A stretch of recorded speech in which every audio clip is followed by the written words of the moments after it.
Queremos cumprimentar todos que estão nos visitando nessa manhã. Que Deus abençoe a sua vida. Amados, vamos abrir a palavra do Senhor em Êxodo, no capítulo 20, e nós vamos ler os versículos de 4 a 6. Aquele que trouxe Bíblia na versão atualizada, por favor, leia na sua Bíblia. Os demais, leiam na projeção que vai estar aí, para que todos possam participar dessa leitura. Vamos fazer essa leitura todos em uma só voz, uma leitura uníssona. Iniciemos. Não farás para ti imagem de escultura, nem semelhança alguma do que há em cima nos céus, nem embaixo na terra. Não as adorarás, nem lhes darás culto.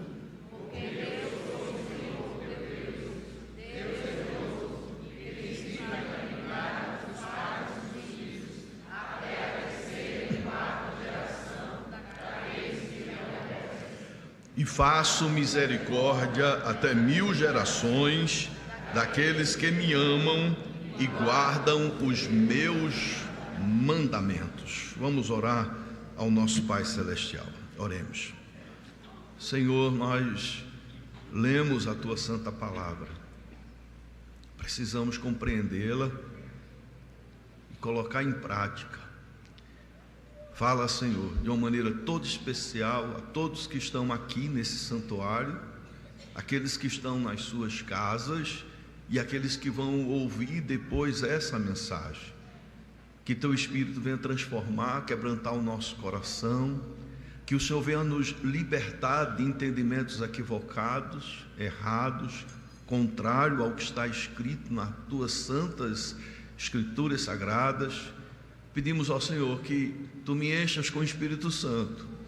Ó Pai, me enche com o Espírito Santo, para que eu possa pregar essa palavra com fidelidade, com unção, com poder, com clareza, sem nenhuma intercorrência, e que essa palavra venha penetrar, trazendo libertação e salvação, pois nós oramos em nome do Senhor Jesus. Amém. Amém. Amados, Jesus resumiu os 10 mandamentos em uma única palavra: amar. Jesus resumiu os 10 mandamentos nesta palavra: amar. Um intérprete da lei queria saber de Jesus qual era o grande mandamento da lei, e Jesus respondeu em 2 partes. A primeira parte, ele diz que o primeiro e grande mandamento é: amarás o Senhor Teu Deus de todo o teu coração, de toda a tua alma e de todo o teu entendimento. O amor a Deus exige a totalidade do ser humano. O coração representa os afetos e desejos. A alma se refere à essência da vida, e o entendimento à razão e à mente. Amar a Deus com todo o nosso ser implica uma devoção plena, uma obediência sincera e uma total dependência de Deus, sem que haja espaço para rivalidade com outros amores ou ídolos. Jesus resume a primeira tábua da lei em amar a Deus. E como nós amamos a Deus, não tendo outros deuses diante dele, amamos a Deus não fazendo imagem de escultura e nem a adorando, não tomando o nome do Senhor em vão e lembrando do seu santo dia para o santificar. Essa é a primeira parte da resposta de Jesus: amar a Deus. Na segunda parte, o texto sagrado nos fala do segundo mandamento. Jesus diz que é semelhante ao primeiro, e ele diz: amarás o teu próximo como a ti mesmo. Jesus resume a segunda tábua da lei em amar o próximo. E como é que nós amamos o próximo? Honrando pai e mãe, não matando, não adulterando, não furtando, não dizendo falso testemunho, não cobiçando. É assim que Deus determina o amor para com o nosso próximo. Mas há um detalhe muito importante, querido, que eu quero chamar a atenção a toda a igreja, que está escrito lá em João capítulo 13, versículo 34. Peço que os irmãos coloquem na tela. João 13, 34. Veja o que está escrito, todos: novo mandamento vos dou, que vos amei uns aos outros, assim como eu vos amei, e também... Meus amados, Jesus aprofundou a dimensão do amor ao próximo. Ele tirou a referência humana, como a ti mesmo, e colocou a referência divina. Devemos amar como Ele nos amou, devemos amar seguindo o padrão e o modelo dele. Não é o homem a medida de todas as coisas, mas a referência é o próprio Deus, é o Senhor Jesus. Jesus resume o cumprimento da lei no amor. O cumprimento da lei começa e termina com o amor. Nós vimos, queridos, a primeira maneira de demonstrarmos amor a Deus, que é não tendo outros deuses diante dele. Ou seja, Deus exige primazia neste amor.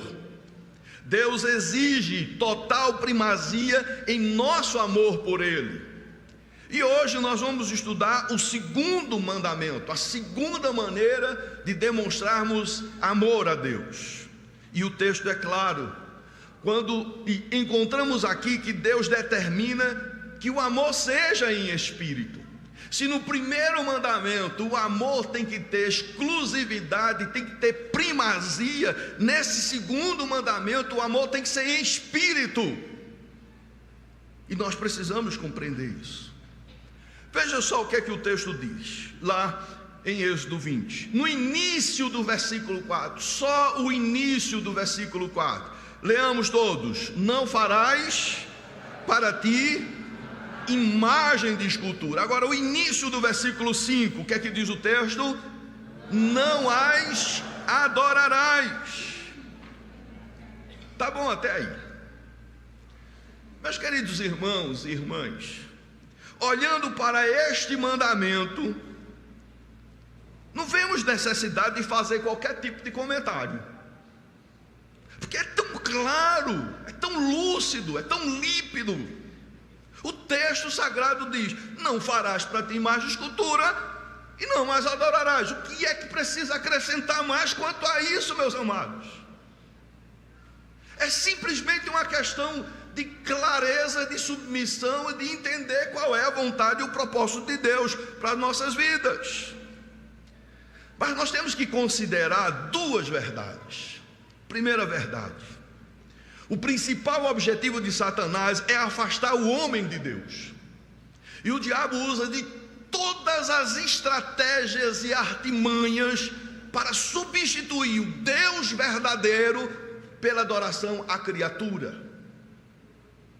O diabo sempre procura fazer isso, induzir as pessoas a deixar de adorar única e exclusivamente a Deus, para adorar a criação de Deus, as criaturas de Deus.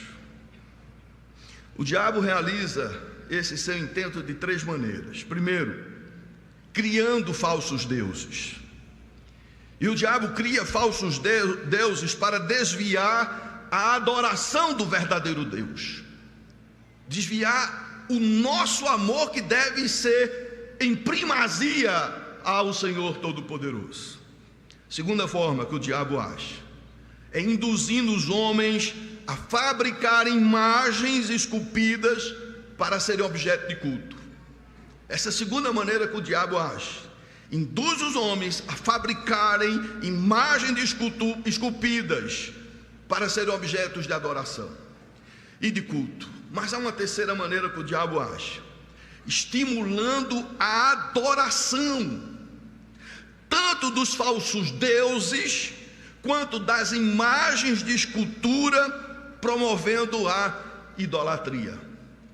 Então o texto é muito claro, mas considerando que nós temos um inimigo que age com estratégia, com muita ardilosidade, com muito convencimento, isso usando de toda uma argumentação que às vezes o texto é tão claro, mas algumas pessoas têm caído na cilada do inimigo, como ele fez com Eva lá no paraíso. Não é assim que Deus diz: você não pode comer de nenhum fruto. E assim começa a distorcer, a desviar. E aquilo que é claro, as pessoas começam a ceder às argumentações do inimigo. Segunda verdade que temos que considerar, queridos, é a natureza pecaminosa do coração humano. Por que nós temos que explicar esse texto? Por causa do nosso coração, por conta da nossa natureza pecaminosa. O homem tem a tendência de adorar a criação em vez do Criador. Essa é uma tendência que nós encontramos claramente nas Escrituras Sagradas após queda. Em Êxodo, e aí, queridos, é com muito pesar que nós lemos esse texto de Êxodo, capítulo 32, versículo de 1 a 6. Eu peço que coloque na projeção para a gente ler. Veja que história dramática é essa. Veja que desvio imediato e terrível a descrição desse texto. Leamos o que diz o texto. Mas, vendo o povo que Moisés tardava em descer do monte, acercou-se de Arão e lhe disse: levanta-te. Veja que coisa terrível o que eles propõem para Arão. Faze-nos deuses que vão adiante de nós, pois quanto a este Moisés, o homem que nos tirou do Egito, não sabemos o que lhe há sucedido. Disse-lhe Arão, o sacerdote que deveria instruir, o sacerdote que deveria conduzir à verdade, mas devido à pressão do povo, ele cede e comete aquilo que ele tinha consciência que era pecado contra Deus. Tirai as argolas de ouro das orelhas de vossas mulheres, vossos filhos e vossas filhas, e trazei-mas. Então todo o povo tirou das orelhas as argolas e as trouxe a Arão. Este, recebendo das suas mãos, trabalhou o ouro com buril e fez dele o que, amados? Um bezerro fundido. Então disseram, veja, o povo é que disse, e aqui é uma referência direta à liderança: são estes, ó Israel, os teus deuses, que te tiraram da terra do Egito. Meus amados, veja a dureza do coração humano, como é inclinado ao erro e à idolatria, é a substituir o Deus verdadeiro por deuses fabricados e da imaginação humana. Arão, vendo isso, edificou um altar diante dele e apregoando disse: amanhã será festa ao Senhor. Mas que Senhor ele estava se referindo? Ao Deus criado, fruto da habilidade humana. No dia seguinte madrugaram e ofereceram holocaustos e trouxeram ofertas pacíficas. E o povo assentou-se para comer e beber e levantou para divertir-se. Que coisa terrível! O povo que experimentou o milagre de Deus, o povo que contemplou a intervenção de Deus, o povo que usufruiu da glória de Deus, do maná no deserto. Esse povo, queridos, agora cria uma imagem e um Deus para si. A criação do bezerro de ouro, reflete o desejo humano de segurança visível. Eu vou repetir essa frase. A criação do bezerro de ouro reflete o desejo humano de segurança visível. O povo de Israel, que havia visto tantos milagres no Egito, incluindo a travessia do Mar Vermelho, o maná do céu, ainda assim queria algo tangível para adorar. Como é interessante isso, né?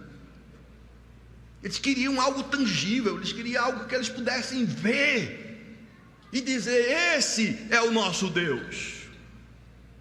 Amados, isso nos lembra que, por natureza, os seres humanos tendem a querer algo palpável para confiar, muitas vezes substituindo Deus por ídolos, seja uma imagem física ou outros deuses como riqueza, status ou poder.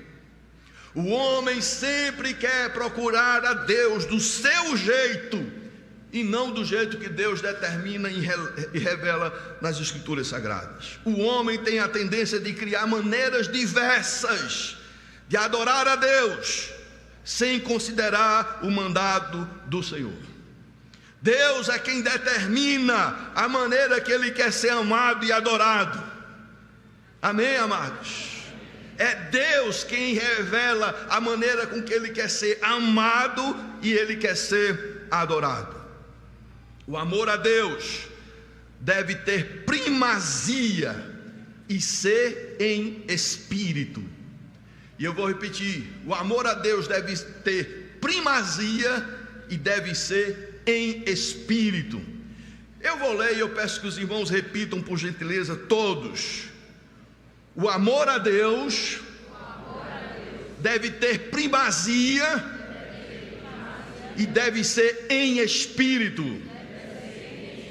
O texto sagrado é muito claro, meus amados: não farás para ti imagem de escultura, não as adorarás. Vamos analisar esse texto então. Podemos dividir o mandamento em duas partes. Primeira parte: não farás para ti imagem de escultura. A expressão imagem de escultura no hebraico refere-se a uma figura esculpida para fins de culto ou adoração. Deus proíbe a criação de qualquer representação física dele. E a razão é muito simples. João 4:24 diz que Deus é Espírito, e importa que os seus adoradores o adorem em espírito e em verdade. É por isso que Deus proíbe qualquer representação física, porque Ele é Espírito, e o nosso amor para com Ele, a nossa adoração para com Ele tem que ser em espírito, tem que ser espiritual. Deus transcende qualquer representação material. Deus proíbe, queridos, não apenas fazer a imagem, e isso está claro, está proibido. Deus proíbe não somente fazer a imagem dele, mas também de seres celestiais ou de qualquer outra coisa para adoração. Eu preciso repetir essa afirmação. Deus proíbe não somente fazer imagem dele, mas também de seres celestiais ou de qualquer outra coisa para adoração. Veja o texto. Leamos: não farás para ti imagem de escultura. Veja aí a argumentação que reforça exatamente o que nós acabamos de falar. Nem semelhança alguma do que há em cima nos céus, nem embaixo da terra, nem nas águas debaixo da terra. O segundo mandamento refere-se à proibição de fazer, de confeccionar ou de esculpir qualquer tipo de representação ou imagem de qualquer coisa criada. Isso para não deixar margem nenhuma, isso para não deixar dúvida nenhuma. Qualquer tipo de representação ou imagem de qualquer coisa criada está proibida no segundo mandamento. Note bem: de qualquer coisa criada. Aí o texto, queridos, para deixar mais claro ainda, que isso já seria suficiente, mas por causa do nosso inimigo e por causa da nossa natureza, completa: seja no céu, na terra ou no mar. Isso para adoração. A expressão engloba a totalidade da criação, apontando para o fato de que nenhuma parte dela, vou repetir, nenhuma parte da criação deve ser objeto de culto ou veneração. Vimos no primeiro sermão que falamos sobre isso, que há uma tentativa de diferenciar adoração de veneração. Há uma tentativa de diferenciar. Não, nós não adoramos, nós veneramos, como se veneração fosse diferente de adoração. A veneração inclui petições, louvações e confiança. Essas são atitudes que devem ser dirigidas exclusivamente a Deus. A Deus. O Senhor Deus proíbe qualquer tipo de representação ou imagem de qualquer coisa criada, seja no céu, na terra ou no mar, para adoração ou veneração. Vamos explicar então cada parte desse texto. O texto diz: em cima, nos céus. Refere-se a tudo que está no céu ou no espaço acima de nós, como os astros, sol, luz, estrelas, os anjos, ou qualquer coisa vista ou imaginada nos céus. Está proibido. Mas o texto é mais detalhista ainda e diz: embaixo, na terra. Refere-se a tudo que está sobre a terra, incluindo seres humanos, animais e plantas, incluindo seres humanos, animais e plantas. Aqui está clara a proibição de fazer imagens de qualquer ser vivo ou morto, objeto natural ou objeto natural. Mas o texto ainda vai mais: céu, terra e nas águas debaixo da terra. Refere-se às criaturas marinhas e qualquer outra forma de vida ou entidade associado ao mundo aquático. Amados, a intenção desse mandamento é a de impedir que o povo de Deus faça representações de qualquer parte da criação, seja no céu, na terra ou nas águas, para fins de adoração. Deus quer que o seu povo o adore de maneira pura e espiritual e conforme está revelado na palavra de Deus, sem qualquer uso de imagens ou representações de coisas criadas que desviam a adoração do Criador para as criaturas. Isso também reforça, queridos, que Deus, sendo transcendente espiritual, não pode ser representado de maneira adequada por imagens físicas ou figuras criadas. A adoração verdadeira deve ser dirigida ao Deus invisível, sem a mediação de ídolos ou símbolos físicos. É com muito temor que eu falo isso, queridos, e eu peço ao Senhor que Ele abra os nossos olhos para compreendermos essa verdade. A adoração verdadeira deve ser dirigida ao Deus invisível, sem a manifestação de ídolos ou símbolos físicos. A ordem divina é clara: não farás. Amém? Mas há uma segunda parte. O texto diz: não nem lhes darás culto. Amados, essa parte esclarece que o problema não está apenas na criação, também na criação. Está proibida a criação da parte de Deus, mas também num ato de adorá-las ou venerá-las. A adoração verdadeira pertence somente a Deus. Adorar uma imagem é transferir para algo criado a reverência e devoção que pertence exclusivamente ao Criador. Este é um desvio claro da adoração devida a Deus. É uma traição à aliança que Ele fez com o seu povo.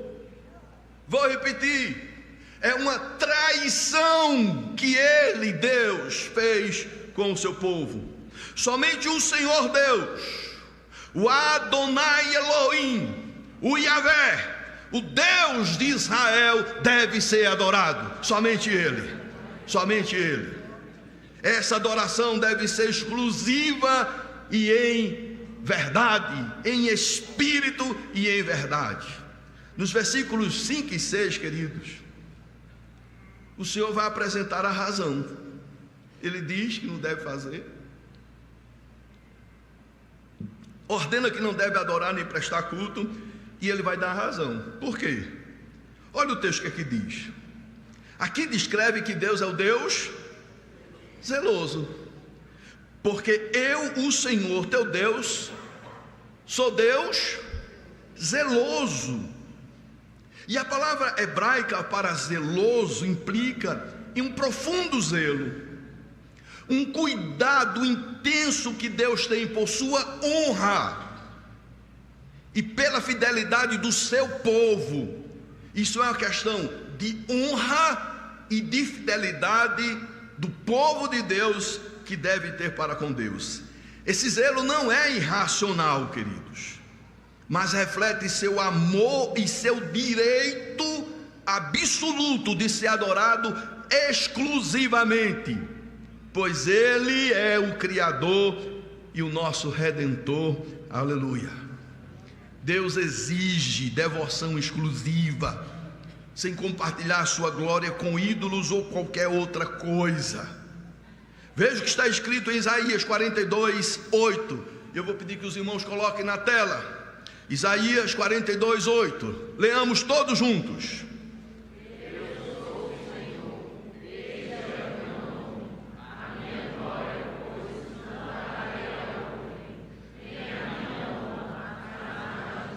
Vamos ler mais uma vez, com muita empolgação, mais força.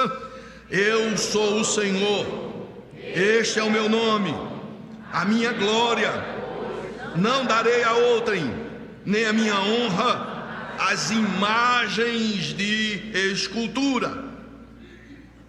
Fazer imagens e adorá-las tem consequências graves, tem consequências sérias, não só para aquele que faz e adora, mas para a sua família, mas para a sua descendência. Versículo 5, ele diz que visito a iniquidade dos pais nos filhos até a terceira. Olha o detalhe aí, qual é o detalhe? Daqueles que me... Irmãos, a gente precisa compreender esse texto aqui. A Bíblia é clara quando diz que cada um dará contas a si mesmo. Romanos 14, 12. Assim, pois, cada um de nós dará conta de si mesmo a Deus. Cada um vai dar, você que vai dar conta da sua vida a Deus, individualmente. Individualmente, você vai dar conta a Deus. Dar contas de si mesmo implica que nossas ações, pensamentos e motivações serão avaliadas pelo próprio Deus. A responsabilidade diante de Deus é pessoal. Não adianta naquele dia você dizer assim, mas porque fulano, porque cicrano, porque o líder, porque aquela igreja, porque isso, não tem desculpa.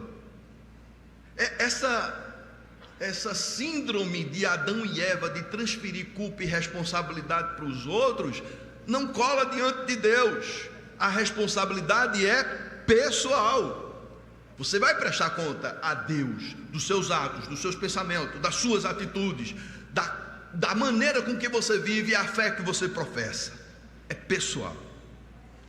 Mas as consequências dos nossos pecados, atinge o nosso próximo. Isso é fato, queridos. Nós pecamos e o nosso pecado atinge o outro. O nosso pecado também causa mal ao outro. A gente tira pelo pecado de Adão e Eva, que nos atingiu e nos atinge cheio. E quando nós, como pais, pecamos, isso atinge os nossos filhos. Quando você, varão de Deus, pai, esposo, você erra, você peca, isso atinge a sua família, traz consequências para a sua família. Da mesma forma as mulheres, as esposas, as mães. O pecado de se fazer imagem de escultura e adorá-la resulta em consequências diretas para a nossa família. A idolatria é cometida contra Deus e traz consequências terríveis para a nossa descendência. Olha o que o texto diz.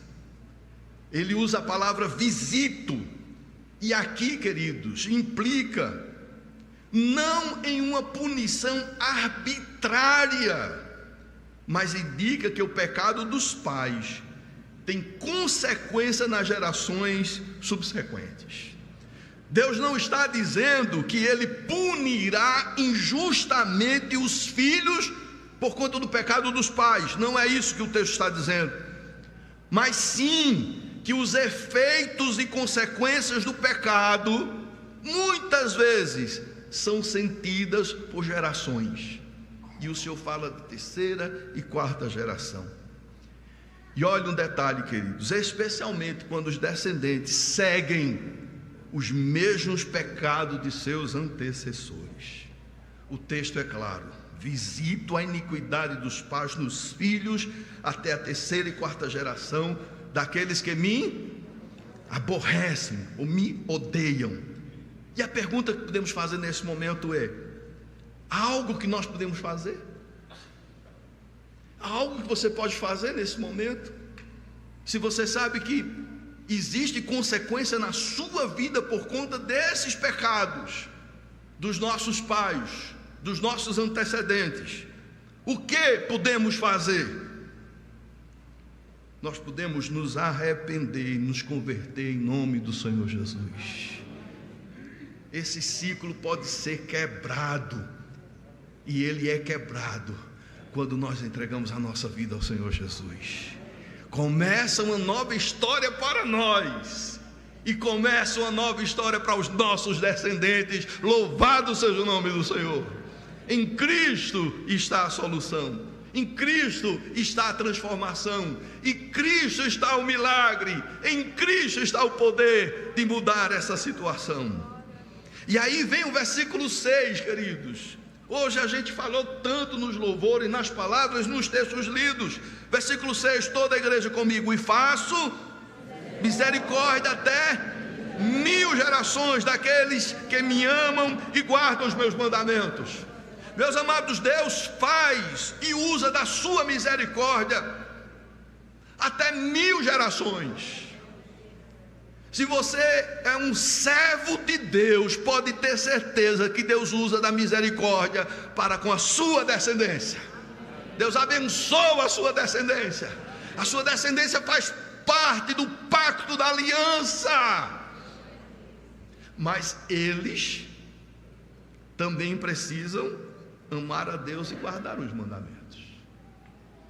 Há uma consequência boa para aqueles que servem a Deus, mas para que esta bênção seja ministrada e perpetuada, a nossa descendência também precisa ter a mesma fé e ter a confissão de fé na pessoa bendita do Senhor Jesus.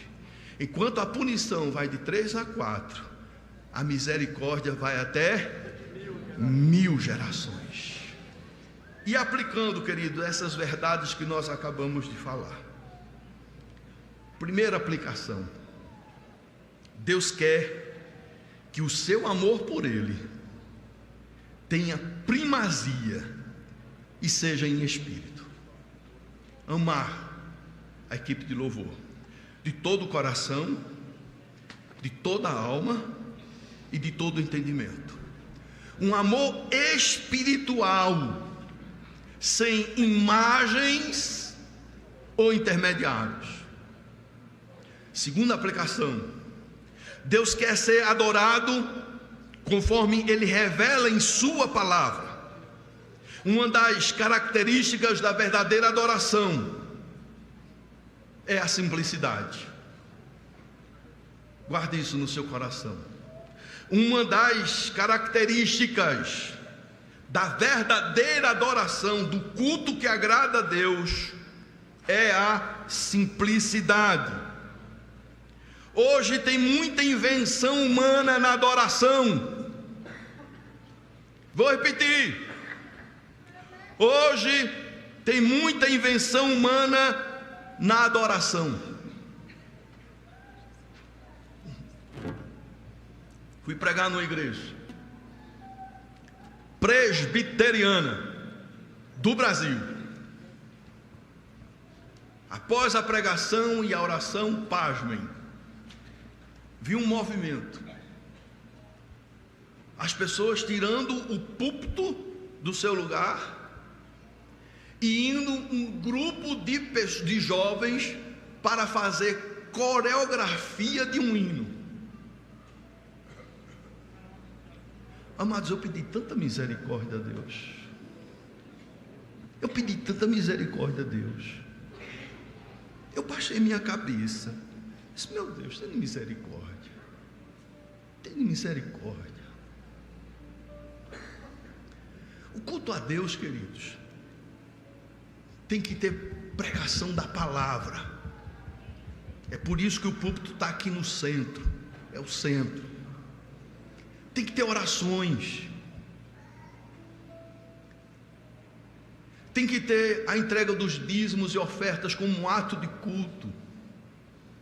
Tem que ter a ministração correta dos sacramentos, batismo e santa ceia.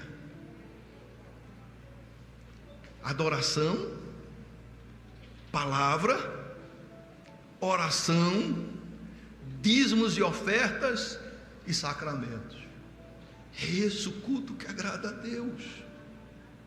Para que inventar coisas? Nós temos que agradar o coração de Deus. Aqui nós só temos uma cruz. Uma cruz. Para que a gente não esqueça, queridos, que o motivo de estar aqui é a morte de Jesus Cristo na cruz do Calvário. Culto é lugar de quebrantamento. O culto no Velho Testamento era um culto primordialmente de sacrifícios, onde se sacrificavam os animais como um ato de propiciação para perdão, para reconhecimento do erro, do pecado e reconciliação com Deus. E isso prefigurando a morte de Jesus na cruz do Calvário. Esse era o culto que vem do Velho Testamento. Essa era a liturgia que nós tínhamos. E ela se cumpriu na bendita pessoa do Senhor Jesus, quando Ele morreu na cruz. Essa cruz não tem imagem, não tem figura, não tem ninguém pendurado nela. Porque qual é o Jesus que nós vamos adorar? É o loiro ou é o moreno? É o de olhos verdes ou de olhos azuis ou castanho? Aqui Jesus nós vamos adorar. Não tem aqui na cruz. Essa cruz está vazia, porque Ele ressuscitou dentre os mortos. E a nossa adoração é em espírito e em verdade. Deus quer que o seu nome seja reverenciado. Ele é zeloso. Ou o seu relacionamento com Deus é sério, e tem muita gente brincando com Deus, levando a vida espiritual de qualquer jeito, vindo para o culto de qualquer jeito, aí vem com qualquer roupa, de qualquer postura, sem preparação espiritual nenhuma, durante o culto não para de olhar o WhatsApp e assim por diante, sem necessidade. Se houver necessidade, tudo bem, mas sem necessidade é mais um vício que você precisa se libertar em nome de Jesus. Cadê a seriedade? Guarda o teu pé quando entrares na casa do Senhor. Amados, você está determinado a obedecer a palavra de Deus, ou você será visitado pelo juízo justo de Deus. Ou você se determina em obedecer a palavra de Deus, ou você será visitado pelo justo juízo de Deus. Vamos ficar em pé e vamos louvar ao Senhor.